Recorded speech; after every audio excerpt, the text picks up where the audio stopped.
ಇದು ಮೇ 2 ಅಂದರೆ ನನ್ನ ಮಗನ ಬರ್ತ್ಡೇ ಮತ್ತು ನಮ್ಮದು ವೆಡ್ಡಿಂಗ್ ಆ್ಯನಿವರ್ಸರಿ ದಿವಸದ ವ್ಲಾಗ್ ಆಗಿರುತ್ತೆ. ನಾವು ಅವತ್ತು ಊರಿಗೆ ಹೋಗಿದ್ವಿ. ನಾವು ಹೋದ ವರ್ಷವೂ ನನ್ನ ಮಗನ ಬರ್ತ್ಡೇ ಮತ್ತು ಆ್ಯನಿವರ್ಸರಿಗೆ ಊರಲ್ಲೇ ಇದ್ವಿ. ಈ ವರ್ಷವೂ ಸೇಮ್.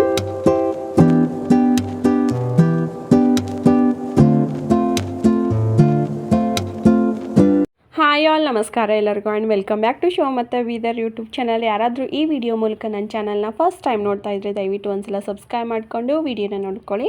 ಹಾಗೆ ವಿಡಿಯೋ ಸ್ಕಿಪ್ ಮಾಡದೆ ಕೊನೆವರೆಗೂ ನೋಡಿ. ಇಷ್ಟ ಆದರೆ ಲೈಕ್ ಮಾಡೋದನ್ನು ಮರಿಬೇಡಿ ಮತ್ತು ಪಕ್ಕದಲ್ಲಿರೋ ಬೆಲ್ ಐಕನ್ನು ಒಂದ್ಸಲ ಪ್ರೆಸ್ ಮಾಡಿ, ಬಿಕಾಸ್ ನಾನು ಹಾಕೋ ಪ್ರತಿಯೊಂದು ಹೊಸ ವಿಡಿಯೋ ಫಸ್ಟ್ ನೋಟಿಫಿಕೇಷನ್ ನಿಮಗೆ ಬರುತ್ತೆ. ಇವತ್ತು ಮೇ 2 ಅಂದರೆ ನಮ್ಮ ಮಗನ ಬರ್ತ್ಡೇ ಮತ್ತು ನಮ್ಮ ವೆಡ್ಡಿಂಗ್ ಆ್ಯನಿವರ್ಸರಿ ದಿವಸ ಆಗಿರುತ್ತೆ. ನಾವು ಊರಿಗೆ ಹೋಗೋದೇ ಅಪರೂಪ, ವರ್ಷಕ್ಕೆ ಒಂದು ಸಲ ಇಲ್ಲ 2 ಸಲ. ಆದರೆ ಹೋದ ವರ್ಷವೂ ಸೇಮ್ ಇದೇ ಟೈಮಲ್ಲಿ ಊರಲ್ಲೇ ಇದ್ವಿ. ಇನ್ನು ಈ ವರ್ಷವೂ ನಮ್ಮದು ಆ್ಯನಿವರ್ಸರಿ ಮತ್ತು ಮಗನ ಬರ್ಡೇ ಟೈಮಲ್ಲಿ ಊರಲ್ಲೇ ಇದ್ದೀವಿ ಅಂತ ಮನೆ ದೇವ್ರಿಗೆ ಹೋಗಬೇಕು ಅಂತ ಅನ್ನಿಸ್ತಾ ಇತ್ತು. ಅದಕ್ಕೋಸ್ಕರ ಬೆಳಗ್ಗೆ ಬೇಗನೆ ಅಂದರೆ 5:30 ಅನ್ನೋಷ್ಟೊತ್ತಿಗೆ ನಾವು ಮನೆ ದೇವ್ರಿಗೆ ಹೋಗ್ಬಿಟ್ಟು ಅದಾದಮೇಲೆ ಈವ್ನಿಂಗ್ ಬರ್ಡೇ ಸೆಲೆಬ್ರೇಟ್ ಮಾಡಿದ್ರೆ ಆಯಿತು ಅಂತ ಅಂದ್ಕೊಂಡ್ವಿ. ಅದಕ್ಕೆ ಬೆಳಗ್ಗೆ ಬೇಗನೆ ಎದ್ಬಿಟ್ಟು ನಮ್ಮ ಮನೆ ದೇವ್ರಿಗೆ ಹೊರಟ್ವಿ. ಅಂದರೆ ಜೈರಾಬಾದ್ ಸಂಗಮ್ನಲ್ಲಿರೋ ಕೇತಾಕಿ ಸಂಗಮೇಶ್ವರಿ ದೇವಸ್ಥಾನಕ್ಕೆ ನಾವಿವಾಗ ಬಂದಿರೋದು. ನಮ್ಮ ನೆಲ, ನಮ್ಮ ಭಾಷೆ, ನಮ್ಮ ಸಂಸ್ಕೃತಿ ಇದೇ ನಮ್ಮ ನೇಟಿವ್ ಗುರುತು. ಒಬ್ಬ ವ್ಯಕ್ತಿ ಎಷ್ಟೇ ದೊಡ್ಡನಾಗಿ ಬೆಳೆದಿರ್ಬೋದು, ಎಷ್ಟೇ ದೊಡ್ಡ ದೊಡ್ಡ ನಗರಕ್ಕೆ ಹೋದ್ರು, ಎಷ್ಟೇ ಮಾಡರ್ನ್ ಆಗಿರ್ಬೋದು, ಆದರೆ ಮನಸ್ಸಿಗೆ ನೆಮ್ಮದಿ ಶಾಂತಿ ಸಿಗೋದು ಅವ್ರ ಊರಲ್ಲೇ, ಅವ್ರ ಮನೆ ದೇವ್ರ ಹತ್ರನೇ ಅಂತ ಅನ್ನೋದು ನಿಜ ಅನಿಸುತ್ತೆ. ನಾವು ಬೇಗನೆ ಬಂದುಬಿಟ್ಟು ಇಲ್ಲೇ ಗುಂಡದಲ್ಲೇ ಸ್ನಾನನ ಮುಗಿಸ್ಕೊಂಡ್ವಿ.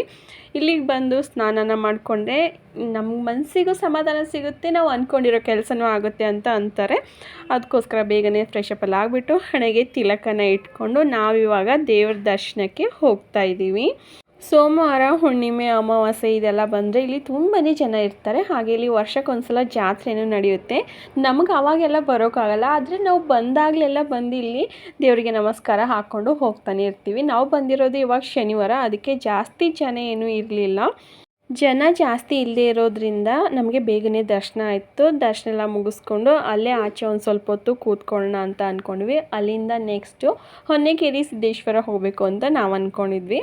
ಸೊ ದರ್ಶನ ಎಲ್ಲ ಮುಗಿಸ್ಕೊಂಡು ಅಲ್ಲೇ ಒಂದು ಸ್ವಲ್ಪ ಹೊತ್ತು ಕೂತ್ಕೊಂಡ್ವಿ.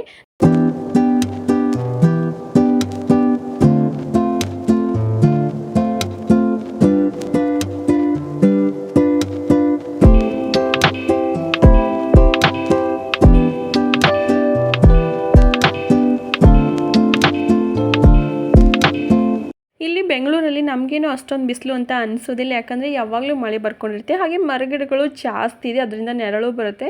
ಆದರೆ ನಮ್ಮೂರ ಕಡೆ ಹಾಗಲ್ಲ, 43 ಡಿಗ್ರಿವರೆಗೂ ಈ ಸಲ ಬಿಸಿಲಿತ್ತು.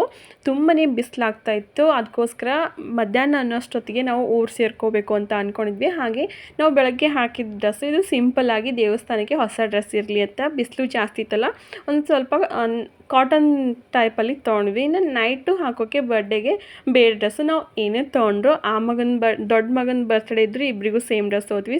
ಚಿಕ್ಕ ಮಗಂದಿದ್ರು ಇಬ್ಬರಿಗೂ ಸೇಮ್ ಡ್ರೆಸ್. ಯಾಕಂದರೆ ಬೇರೆ ಬೇರೆ ಆದರೆ ನಂಗೆ ಅದು ಬೇಕು ಇದು ಬೇಕು ಅಂತ ಕಿತ್ತಾಡ್ತಾನೆ ಇರ್ತಾರೆ. ಅದಕ್ಕೆ ಇಬ್ಬರಿಗೂ ಸೇಮ್ ಇರಲಿ ಅಂತ ಸೇಮ್ ಡ್ರೆಸ್ ಹಾಕ್ಕೊಂಡು ಇವಾಗ ದೇವ್ರಿಗೆ ದರ್ಶನ ಮಾಡಿಕೊಂಡು ಆಚೆಗಡೆ ಬಂದಿದ್ದೀವಿ.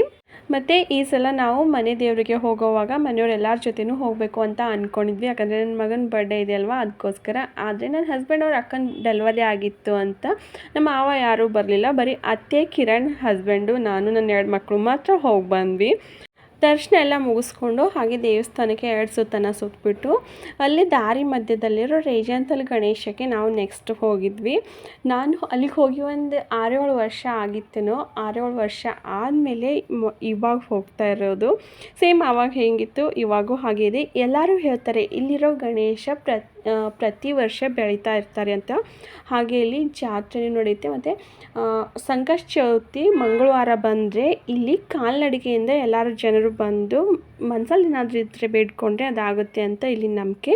ಇಲ್ಲಿ ದರ್ಶನ ಎಲ್ಲ ಮುಗಿಸ್ಕೊಂಡ್ವಿ. ಹಾಗೆ ಪ್ರಸಾದ ಕೊಡ್ತಾಯಿದ್ರು. ಪ್ರಸಾದನ ತಿಂದ್ಕೊಂಡು ನಾವು ಇವಾಗ ನೆಕ್ಸ್ಟು ಹೊನ್ನೆಕೇರಿ ಸಿದ್ದೇಶ್ವರ ದೇವಸ್ಥಾನಕ್ಕೆ ಹೋಗ್ತಾ ಇದ್ದೀವಿ. ಇಲ್ಲೂ ಅಷ್ಟೇ ಸೋಮವಾರ ಮತ್ತು ಹುಣ್ಣಿಮೆ, ಅಮಾವಾಸ್ಯೆ ಈ ದಿವಸ ಮಾತ್ರ ಜನ ಜಾಸ್ತಿ ಇರೋದು. ನಾವು ಶನಿವಾರ ಹೋಗಿರೋದ್ರಿಂದ ಜನ ಯಾರೂ ಜಾಸ್ತಿ ಇರಲಿಲ್ಲ. ಆರಾಮಾಗಿ ದರ್ಶನ ಮಾಡ್ಕೊಂಡ್ವಿ.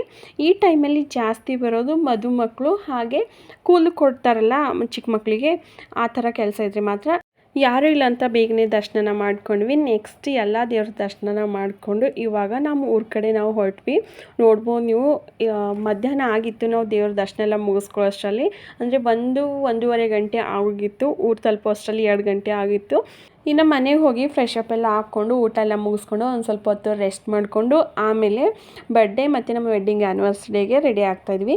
ಮನೇಲಿ ಸಿಂಪಲ್ಲಾಗಿ ಡೆಕೋರ್ ಮಾಡಿಬಿಟ್ಟು ಚಿಕ್ಕದಾಗಿರೋ ಒಂದು ಕೇಕ್ನ ಹೇಳಿಬಿಟ್ಟು ಅಕ್ಕಪಕ್ಕದ ಮನೆಯವರಿಗೆ ಕರೆಸ್ಕೊಂಡು ಹಾಗೆ ಸುತ್ತಮುತ್ತಲಿರೋ ಪುಟಾಣಿ ಮಕ್ಕಳನ್ನ ಕರೆಸ್ಕೊಂಡು ಸಿಂಪಲ್ಲಾಗಿ ಬರ್ಡೇನ ಮುಗಿಸ್ಕೊಂಡ್ವಿ. ನೋಡ್ಬೋದು ನೀವು ಬರ್ಡೇ ಕೇಕ್ ಈ ಥರ ಮಾಡಿಸಿದ್ವಿ ನನ್ನ ಮಗನಿಗೆ. ಚಿಕ್ಕ ಮಕ್ಕಳಿಗೆ ಕಲರ್ಫುಲ್ ಆಗಿರೋ ಕೇಕು ಮತ್ತು ಈ ಥರ ಆ್ಯನಿಮಲ್ಸ್ ಎಲ್ಲ ಇದ್ದರೆ ಚೆನ್ನಾಗಿರುತ್ತೆ ಅಂತ ಈ ಥರ ಮಾಡಿಸ್ಕೊಂಡ್ವಿ. ಇದು ನನ್ನ ಮಗಂದು 3ನೇ ವರ್ಷದ ಬರ್ತ್ಡೇ. ಹಾಗೆ ನಮ್ಮ 8ನೇ ವರ್ಷದ ವೆಡ್ಡಿಂಗ್ ಆ್ಯನಿವರ್ಸರಿ ಆಗಿತ್ತು. ನಮ್ಮ ಮನೆ ಪಕ್ಕದಲ್ಲೇ ಸ್ವಾಮಿಗಳಿದ್ರು. ಅವರೇ ನನ್ನ ಮಗನಿಗೆ ಹಾರ ಹಾಕಿ ಕುಂಕುಮ ಹಚ್ಚಿ ಕೇಕ್ ಕಟ್ ಮಾಡಿಸಿದ್ರು. ನನ್ನ ಮಗ ಅಂತೂ ಒಂದು 15 ದಿವಸದ ಮುಂಚೆಯಿಂದನೇ ನನ್ನ ಬರ್ತ್ಡೇ ಇದೆ, ನನಗೆ ಡ್ರೆಸ್ ಬೇಕು, ಹಾಗೆ ಈ ಥರ ಕೇಕ್ ಬೇಕು, ಹಾಗೆ ಬಂದಿರೋರಿಗೆಲ್ಲ ನಾನು ಗಿಫ್ಟ್ ಕೊಡ್ತೀನಿ, ಅದು ಮಾಡ್ತೀನಿ ಇದು ಮಾಡ್ತೀನಿ ಅಂತ ತುಂಬಾ ಕಾಯ್ಕೊಂಡಿದ್ದ. ಅದಕ್ಕೋಸ್ಕರ ಎಷ್ಟು ಚೆನ್ನಾಗಿ ಕುಂಕುಮ ಎಲ್ಲ ಹಚ್ಕೋತಿದ್ದಾನೆ ನೋಡಿ, ಒಂಚೂರು ಅಳ್ಳಿಲ್ಲ. ನಾವು ಹೋದ ವರ್ಷವೂ ಬರ್ತ್ಡೇ ಮತ್ತು ನಮ್ಮ ಆ್ಯನಿವರ್ಸರಿ ಇಲ್ಲೇ ಮಾಡ್ಕೊಂಡ್ವಿ. ಇದು 2nd ಇಯರ್. ನಾವು ಊರಿಗೆ ಹೋಗೋದೇ ಅಪರೂಪ, ಆದರೆ ಈ ಟೈಮಲ್ಲೇ ಊರಿಗೆ ಹೋಗ್ತಾ ಇದ್ದೀವಿ ಅಂತ ತುಂಬಾ ಖುಷಿ ಆಯಿತು. ಹಾಗೆ ನಾವು ಜಾಸ್ತಿ ಏನೂ ಮಾಡಲಿಲ್ಲ ಬರ್ಡೇಗೆ. ಮನೆ ಅಕ್ಕಪಕ್ಕದವ್ರಿಗೆ ಹಾಗೆ ಚಿಕ್ಕ ಮಕ್ಕಳಿಗೆಲ್ಲ ಕರ್ಕೊಂಡ್ವಿ. ಒಂದು 50-60 ಜನ ಸೇರಿದ್ರೇನೋ ಅಷ್ಟೇ. ಸಣ್ಣದಾಗಿ ಮುಗಿಸ್ಕೊಂಡ್ವಿ. ತುಂಬಾ ಖುಷಿ ಆಯಿತು ನಮಗಂತೂ ಊರಲ್ಲಿ ನನ್ನ ಮಗನ ಬರ್ತ್ಡೇ ಮಾಡೋದಕ್ಕೋಸ್ಕರ. ಒಂದು 2.5 kg ಅಷ್ಟು ಕೇಕ್ ಹೇಳಿದ್ವಿ. ಹಾಗೆ ಜಿಲೇಬಿ ಮತ್ತು ನಮ್ಮೂರ ಕಡೆ ಚುಡುವ ಅಂತ ಮಾಡ್ತೀವಿ ಬರ್ಡೇಗೆಲ್ಲ, ಅದೇ ಫೇಮಸ್ಸು. ಚುಡುವ ಮಾಡ್ಕೊಂಡ್ವಿ. ಹಾಗೆ ನಾನು ಇಲ್ಲಿಂದನೇ ಪಾಪ್ಕಾರ್ನ್ ಪ್ಯಾಕೆಟ್ಗಳನ್ನ ತೊಗೊಂಡು ಹೋಗಿದ್ದೆ, ಅಲ್ಲಿ ಪಾಪ್ಕಾರ್ನ್ನ ಮಾಡಿದ್ದೆ. ಊರಲ್ಲೇ ಸಿಂಪಲ್ ಆ್ಯಂಡ್ ಹ್ಯಾಪಿಯಾಗಿ ನಮ್ಮ ವೆಡ್ಡಿಂಗ್ ಆ್ಯನಿವರ್ಸರಿ ಮತ್ತು ನನ್ನ ಮಗನ ಬರ್ಡೇನ ಮುಗಿಸ್ಕೊಂಡ್ವಿ. ಇವರು ನಮ್ಮ ಅತ್ತೆ ಮಾವ ಊರಲ್ಲೇ ಇರೋದವರು. ಮರ ಎಷ್ಟೇ ಎತ್ತರವಾಗಿ ಬೆಳೆದರೂ ಆದರೆ ಅದರ ಬೇರು ಮಾತ್ರ ಮಣ್ಣಲ್ಲೇ ಇರುತ್ತೆ. ಹಾಗೆ ನಾವು ಎಷ್ಟೇ ಎತ್ತರವಾಗಿ ಬೆಳೆದ್ರು, ನಾವು ಎಷ್ಟೇ ದೂರ ಬಂದರೂ ನಮ್ಮ ಬೇರು ಅಂತಂದರೆ ಅತ್ತೆ ಮಾವ ಊರಲ್ಲೇ ಇರೋದಲ್ವಾ. ಅಪರೂಪಕ್ಕಾದರೂ ಸರಿ ಊರಿಗೆ ಹೋಗಿ ಭೇಟಿ ಮಾಡಿಬಿಟ್ಟು ಒಂದು ಸ್ವಲ್ಪ ದಿನ ಉಳ್ಕೊಂಡು ಬಂದರೆ ಅವ್ರಿಗೂ ಖುಷಿ ಸಮಾಧಾನ ಸಿಗುತ್ತೆ, ನಮಗೂ ಅಷ್ಟೇ. ಹಾಗೆ ನನ್ನ ಮಕ್ಕಳು ಬಂದವ್ರಿಗೆ ಅಂದರೆ ಚಿಕ್ಕ ಮಕ್ಕಳಿಗೆ ರಿಟರ್ನ್ ಗಿಫ್ಟ್ ಕೊಡಬೇಕು ಅಂತ ಈ ಥರ ಪೆನ್ಸಿಲ್ಗಳನ್ನ ತೊಗೊಂಡಿದ್ರು. ಪೆನ್ಸಿಲ್ ಜೊತೆ ಚಾಕ್ಲೇಟ್ನ ಚಿಕ್ಕ ಮಕ್ಕಳಿಗೆ ರಿಟರ್ನ್ ಗಿಫ್ಟ್ ಆಗಿ ಕೊಟ್ಟರು. ಅದಾದಮೇಲೆ ನಾವು ಆ್ಯನಿವರ್ಸರಿ ಇಷ್ಟು ದಿವಸ ಮಾಡ್ಕೊಂಡಿರಲಿಲ್ಲ. ಇವಾಗ ನನ್ನ ಮಗ ಹುಟ್ಟಿ 3 ವರ್ಷ ಆಯ್ತಲ್ಲ, ಹೆಂಗೋ ನಮ್ಮ ಆ್ಯನಿವರ್ಸರಿ ದಿವಸನೇ ಹುಟ್ಟಿರೋದಂತ ಈ 3 ವರ್ಷದಿಂದ ನಾವು ಆ್ಯನಿವರ್ಸರಿ ಕೇಕ್ನ ಕಟ್ ಮಾಡ್ಕೋತಾ ಇದ್ವಿ. ಅಂದರೆ ಮೊದಲೆಲ್ಲ ಹೊಸ ಬಟ್ಟೆ ತೊಗೊಂಡು ಟೆಂಪಲ್ಗೆ ಮಾತ್ರ ಹೋಗಿ ಬರ್ತಾಯಿದ್ವಿ, ಕೇಕ್ ಎಲ್ಲ ಕಟ್ ಮಾಡ್ತಾ ಇರಲಿಲ್ಲ.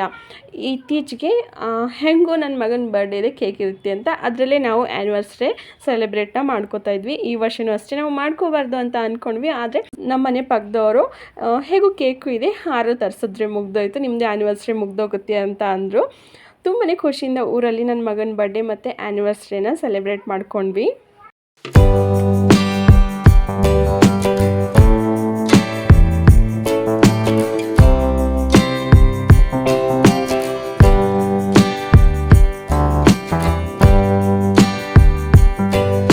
ಬೆಂಗಳೂರಲ್ಲಿ ನಮ್ಮ ಬಟ್ಟೆನೆಲ್ಲ ತೊಗೊಳ್ಳೋವಾಗ ನಮ್ಮ ಅತ್ತೆಗೂ ಇಲ್ಲಿಂದನೇ ಸೀರೆನ ತೊಗೊಂಡು ಹೋಗಿದ್ವಿ. ಅವತ್ತು ನಮ್ಮ ಅತ್ತೆನೂ ಆ ಸೀರೆನೇ ಹಾಕೊಂಡು ತುಂಬಾ ಖುಷಿಯಿಂದ ಚೆನ್ನಾಗಿದೆ ಅಂತ ಹೇಳಿದ್ರು.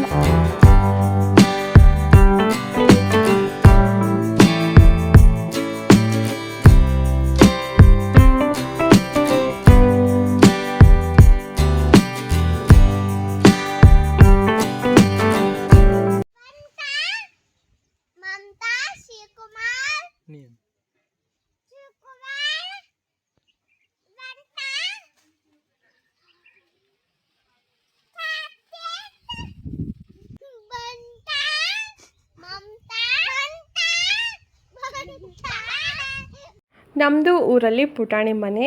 ಬಿಸಿಲು ತುಂಬಾ ಇರೋದ್ರಿಂದ ನನ್ನ ಮಕ್ಕಳಿಗೆ ಮನೇಲಿರೋಕ್ಕೆ ಒಂದು ಸ್ವಲ್ಪ ಕಷ್ಟ ಆಗ್ತಾಯಿತ್ತು. ಅದಕ್ಕೆ ಮನೆ ಮುಂದೆನೇ ಒಂದು ಮರ ಇತ್ತು. ಪೂರ್ತಿ ದಿನ ಮರದ ಮುಂದೆ ಕೂತ್ಕೊಂಡೆ ಆಟ ಆಡ್ಕೊಂಡಿದ್ರು.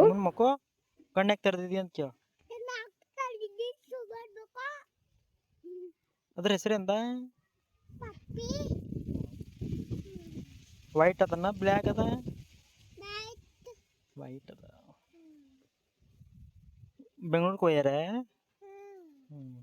ಅದ ಏನು ಊಟ ಮಾಡ್ತದ? ಪಲ್ಯ, ರೊಟ್ಟಿ ಪಲ್ಯ. ಉಂಡಿದಿ ಅಂತ ಕೇಳ.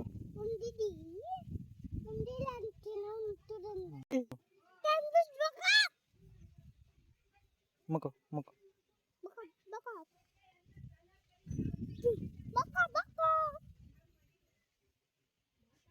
ಹಾಗೆ ಹಳ್ಳಿ ಅಂದರೆ ನಿಮಗೆ ಗೊತ್ತೇ ಇರುತ್ತೆ, ಮನೆ ಮುಂದೆ ಹಸು, ಎಮ್ಮೆ, ನಾಯಿ ಮರಿಗಳು, ನಾಯಿ ಈ ಥರ ಎಲ್ಲ ಬರ್ತಾನೆ ಇರುತ್ತೆ. ನನ್ನ ಮಕ್ಕಳಿಗೆ ಇದನ್ನೆಲ್ಲ ನೋಡಿ ಅಪರೂಪ ಅನಿಸ್ತಾ ಇತ್ತು.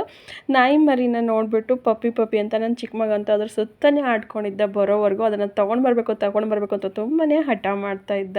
ಒಂದು ರೀತಿ ಹೇಳಬೇಕು ಅಂತ ಅಂದರೆ ಊರು ನಮ್ಮ ಜೀವ, ಬೆಂಗಳೂರು ನಮ್ಮ ಜೀವನ ಅಂತಲೇ ಹೇಳ್ಬೋದು. ಯಾಕಂತಂದರೆ ಊರು ನಮಗೆ ಜೀವ ಕೊಟ್ಟಿದ್ರೆ, ಬೆಂಗಳೂರು ನಮಗೆ ದುಡ್ಕೊಂಡು ತಿನ್ನೋಕ್ಕೆ ಜಾಗ ಕೊಟ್ಟಿದೆ. ಅದಕ್ಕೋಸ್ಕರ ಎರಡು ನಮಗೆ ತುಂಬಾ ಮುಖ್ಯ ಅಂತಲೇ ಹೇಳ್ಬೋದು. ಎಲ್ಲಿದ್ದರೂ ಸಹ ನಾವು ಕರ್ನಾಟಕದಲ್ಲಿದ್ವಿ, ಅದೇ ದೊಡ್ಡ ವಿಷಯ. ನೋಡ್ಬೋದು ನೀವು ನಮ್ಮ ಊರ ಕಡೆ ಎಷ್ಟೊಂದು ಬಿಸಿಲಿದೆ ಅಂತ. ಬೆಳಗಿಂದ 8 ಗಂಟೆ 9 ಗಂಟೆ ಆಗ್ತಾ ಇದ್ದಂತೆ ತುಂಬಾ ಬಿಸಿಲಾಗ್ತಾಯಿತ್ತು. ಇನ್ನು ಮಧ್ಯಾಹ್ನದ ಬಿಸಿಲಂತೂ ಕೇಳೋದೇ ಬೇಡ, ಅಷ್ಟೊಂದು ಬಿಸಿಲು. ಮಧ್ಯಾಹ್ನ ಟೈಮಲ್ಲಿ ಆಚೆ ಹೋಗೋಕ್ಕಂತೂ ಆಗ್ತಾನೆ ಇರಲಿಲ್ಲ, ಅಷ್ಟು ಬಿಸಿಲಿತ್ತು. ನಾವು ಊರಿಗೆ ಹೋಗಿ ಬಂದಾದಮೇಲೆ ಬೆಂಗಳೂರಲ್ಲಿ ಎಷ್ಟು ಚೆನ್ನಾಗಿದೆಯಪ್ಪ ಇಲ್ಲಿ ಅಂತ ನಾವು ಅನ್ಕೋತಾ ಇದ್ವಿ. ಆದರೆ ಇಲ್ಲಿರೋರಿಗೆ ಇದೇ ಬಿಸಿಲು ಜಾಸ್ತಿ ಅನ್ನಿಸ್ತಾ ಇರುತ್ತೆ. ಇಲ್ಲಿರೋರು ನಮ್ಮೂರ ಕಡೆ ಹೋದರೆ 1 ಇಲ್ಲ 2 ದಿನಕ್ಕೆ ವಾಪಸ್ ಬಂದೇ ಬಿಡ್ತಾರೆ. ಯಾಕಂದರೆ ನಾವು ಅಲ್ಲೇ ಹುಟ್ಟು ಬೆಳೆದವರು. ಇವಾಗ ಇತ್ತೀಚೆಗೆ ಬೆಂಗಳೂರು ಬಂದಿದ್ದೀವಿ. ಇವಾಗ ಊರ ಕಡೆ ಹೋದರೆ ನಮಗೆ ಆಗ್ತಾ ಇಲ್ಲ, ಅಷ್ಟೊಂದು ಬಿಸಿಲು, ತುಂಬಾ ಬಿಸಿಲು ನಮ್ಮ ಊರ ಕಡೆ ಅಂತೂ. ನಾವು ಉಳಿದಿದ್ದು ಒಂದು 6-7 ದಿವಸಕ್ಕೆ ನನ್ನ ದೊಡ್ಡ ಮಗನಿಗೆ ಹುಷಾರೇ ತಬ್ಬಿಟ್ಟಿತ್ತು. ಇನ್ನು ಹಸ್ಬೆಂಡ್ ಮನೇಲಿ ಒಂದು 3-4 ದಿವಸ ಉಳ್ಕೊಂಡು ಅಮ್ಮನ ಮನೆಗೆ ಒಂದು 2-3 ದಿವಸ ಅಂತ ಹೋಗಿದ್ದೆ. ಇನ್ನು ಅಮ್ಮನ ಮನೇಲಿ ನನ್ನ ಮಕ್ಕಳು, ನಮ್ಮ ಅಕ್ಕನ ಮಕ್ಕಳು, ನಮ್ಮ ಅಣ್ಣನ ಮಕ್ಕಳು ಎಲ್ಲ ಸೇರಿದ್ದು ತುಂಬಾ ದಿವಸ ಆಗಿತ್ತು. ಅಂದರೆ ಒಂದು 2-3 ವರ್ಷ ಆದರೂ ಆಗಿರ್ಬೋದು ಅಂತ ಎಲ್ಲ ಮಕ್ಕಳು ಸೇರಿಕೊಂಡು ತುಂಬಾ ಎಂಜಾಯ್ ಮಾಡಿದ್ರು. ನಾವು ಅಷ್ಟೇ ತುಂಬ ದಿವಸ ಆದಮೇಲೆ ಸೇರಿದ್ವಿ ಅಂತ ತುಂಬಾ ಖುಷಿ ಪಟ್ವಿ. ಇಲ್ಲಿ ಅಮ್ಮನ ಮನೇಲಿ 1-2 ದಿವಸ ಉಳ್ಕೊಂಡು ನಾವು ರಿಟರ್ನ್ ಬೆಂಗಳೂರು ಬಂದುಬಿಟ್ವಿ. ಈ ವಿಡಿಯೋ ನಿಮಗೆ ಇಷ್ಟ ಆಗಿದೆ ಅಂತ ಅನ್ಕೋತೀನಿ. ವಿಡಿಯೋ ಸ್ಕಿಪ್ ಮಾಡದೆ ಕೊನೆವರೆಗೂ ನೋಡಿದ್ರೆ, ವಿಡಿಯೋ ಇಷ್ಟ ಆದರೆ ದಯವಿಟ್ಟು ಒಂದು ಲೈಕ್ ಮಾಡೋದನ್ನು ಮರಿಬೇಡಿ. ಹಾಗೆ ಮುಂದೆನೂ ಸಹ ಇದೇ ಥರ ಹೊಸ ವಿಡಿಯೋಗಳೊಂದಿಗೆ ನಾನು ಸಿಗ್ತೀನಿ. ಅಲ್ಲಿವರೆಗೂ bye, take care, thank you for watching my channel.